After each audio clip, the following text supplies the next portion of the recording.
Meta jum biss qabel l-aħħar elezzjoni ġenerali l-eks Ministru Tonio Fenech ta' direct order ta' 400,000 euro lill-kumpanija tal-komunikazzjoni kien qiegħed jikser ir-regolamenti li saru mill-Ministeru tal-Finanzi stess. Regolamenti maħsuba biex aġir bħal ta' Tonio Fenech ma jkunx permess u ma jiġrix.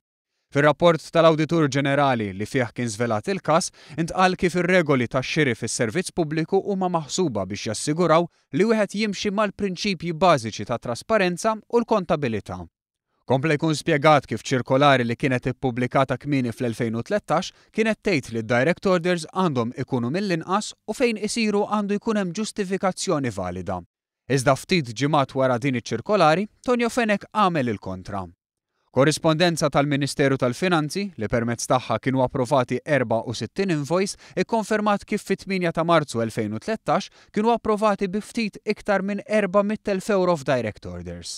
Tonio Fenech ta' dawn id-direct orders anke jekk l-għada il-poplu kien ser jivvota biex jara jekk irid jibdel il-gvern.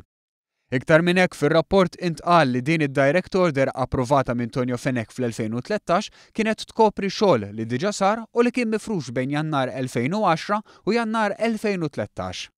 L-Awditur Ġenerali kompla jispjega li direct orders limitati, jiġifieri mhux bħal dawk li approva Tonio Fenech, għandhom jingħataw biss wara li tintalab l-approvazzjoni meħtieġa mill-uffiċċju tad-direct orders. Żied li dan għandu jsir f'ċirkostanzi eċċezzjonali b'ġustifikazzjoni xierqa.